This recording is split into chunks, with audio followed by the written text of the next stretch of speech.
I think I did great at the news conference. I think it was a strong news conference. I will tell you, I don't know what the fuss is all about. I think we did extremely well, and I think the press makes up the fuss. Look, it's fake news, and people understand. I think the press largely makes up a lot of the fuss about a lot of things, and I'm not talking about one of it. I'm talking about everything. It's crazy. You do something that's positive, and they try and make it as negative as possible. But they did, evidently, on Air Force One, they realized there was a problem, reportedly, and they wanted to come up with a plan, and that's why part of that plan was the president addressing it the next day in the Oval Office. When he said he misspoke. Mike Huckabee is a Fox News contributor, former governor of the great state of Arkansas. He joins us right now from Huckabee World Headquarters. Mike, I know you feel that the president did the right thing in coming out and saying pretty quickly he misspoke. But at the same time, there are still a number of people on the political left who say, okay, he may have misspoken, but it's still an impeachable offense. That's absurd. I mean, that is as absurd as saying that Barack Obama should have been impeached when he bowed to the Saudi king. And there were a lot of conservatives that went crazy about that. But that's not an impeachable offense. You may not like what a president says, what he does, but impeachment implies something that it was intentionally harmful to the United States and something that was done that, as the Constitution says, high crimes and misdemeanors, none of which has happened. People are irrational. And I think what is just remarkable is to watch these folks sitting around their desk on national news cable shows talking to each other, obviously not talking to the rest of America because they think we're the great unwashed and the deplorables, but talking to each other and getting more and more irrational. Here's what I'm convinced of. These guys have not slept since November 2016. They are overwhelmed with insomnia. They've become hysterical, and they no longer represent rational thought, and they're becoming a joke. They're becoming comical to watch because they're unhinged to a level that, when you start saying that what Donald Trump did in Helsinki at a news conference is the same as 9/11. That is an insult to the 3,000 people killed. And let me just add this. It's just nuts. This quote from the Russian ambassador to the U.S., even in talking with you now, to the reporter, I think Washington Post, I'm afraid to say something positive about the American president, because when American journalists or policymakers read my interview, they'll say Russia is again meddling and helping Donald Trump. That's how bizarre this is. The other countries don't even know how to compliment the president. Well, better that they don't, according to this media, because if they do, then there's some kind of collusion going on behind the scenes. That's what I'm saying. It's insane. It's gone so far that it's now having the backlash, and I also think the law of unintended consequences is taking place. And the media, rather than becoming more credible, has become less credible. People look at them as if they're a joke, and they don't take them seriously, except for that little group of people who breathe into their own paper bag.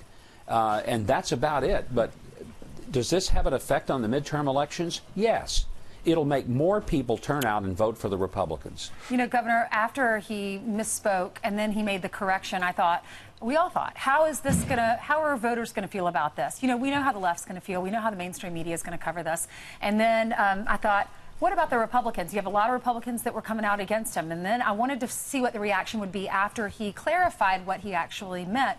And it turns out people in middle America, they just don't care because they like what he's doing on the economy. And I was shocked to see MSNBC go out and actually air this. Watch.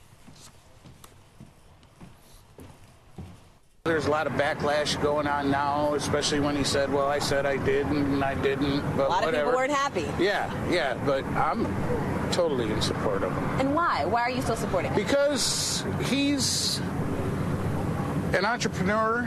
He's a businessman, working class person's president. He's trying to make this country great again. Do you support the president? Yes. Do you continue to support him despite this week? Yes. I'm not one bit worried about the rest of the world. They ain't worried about us, so, you know, I'm not worried one bit about what the rest of the world thinks. Governor, what's your reaction? Well, I think a lot of the people in the mainstream media and many of the Democrats, but then again, I repeat myself, I think a lot of them don't understand the reason Donald Trump was elected was the people that you just saw on the interviews. They're the reason. They're tired of elitist snobs looking down their noses at them. They saw their pensions and their paychecks disappear under the policies of these people who did quite well under any economy. But the folks who are standing on concrete floors, lifting heavy things, getting their hands dirty, they were taking a beating, and they'd had enough of it, and they've still had enough of it. And they're tired of having this attitude given toward them that somehow they're just not as good, that they're the basket of deplorables. And they're rising up. I'm telling you, this is not going away. This was not a one-election moment. Right. Sure. This is a movement, right. and people are seeing it. And the president has been talking. Brian was referencing an item in the New York Times where it sounds like the White House is in damage control mode, trying to get out there. We played the president a number of times has come out in the past, in the last year or two, saying essentially that he thought it was Russia meddling or other countries or something like that. So he's done that a number of times.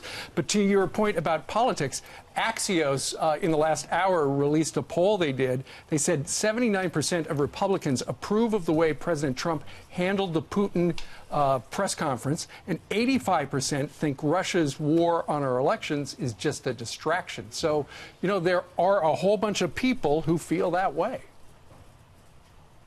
And the fact is, we all recognize Russia tried to meddle in our elections. What we also recognize, if our brains weren't left on the nightstand, is that it didn't impact the election. Hillary didn't lose because of Russia. In fact, she tried to help Russia get a dossier so they could do something damaging to Donald Trump. That's what I want to keep reminding people. There was collusion, and it was Hillary's campaign who did it. Did the Russians try to interfere? Yes. Did they succeed? Doesn't appear that they did. But the fact is, we try to interfere in elections all over the world ourselves. So let's not be too much patting ourselves on the back how pure we are. Governor, President was tweeting about, for a message to Erdogan, the president of Turkey, saying, please release this pastor. This pastor is Andrew Brunson. We've talked about him for a year and a half at least. This October, he'll be behind bars for 2 years. All he was doing was trying to spread Christianity in Turkey, he and his wife. And the president tweeted out, Erdogan should do something to free this wonderful Christian husband and father. He's done nothing wrong, and his family needs him. Turkish government is saying that he's a spy. What's your reaction to this? Well, first of all, I'm so proud of our president and vice president, both of whom have been very strong, very clear to Erdogan and the Turkish government. Turkey's a NATO country. It's getting a little bit disgusting that a country that we may have to defend is becoming as oppressive as maybe some country that we would have to defend against. And I think it's time for us to evaluate whether Turkey belongs in NATO. If they're going to be a true player in freedom, then you cannot have this kind of political prisoner held for spurious reasons, which is exactly what's happening with Pastor Brunson. And, Governor, I'm not sure if you're equipped to answer this, but yesterday Sarah Huckabee Sanders, who you know well, was unable to answer this question definitively. I've heard of her. Would the president be open to letting the Russians question or have Bill Browder and former Ambassador Michael McFaul, who was later straightened out by the State Department? Do you think the president would ever give up those two individuals? No, I cannot imagine any circumstances under which that would happen. It would be disastrous and absurd, and there's no way he would do that. Why would he? I mean, you don't give our own people over to foreign governments. You just don't do that, and he would never do it, ever. That was in exchange for those 12 that were indicted, the 12 Russians. Exactly. But probably not going to happen. All right. Governor Huckabee, thank you very much for joining us today.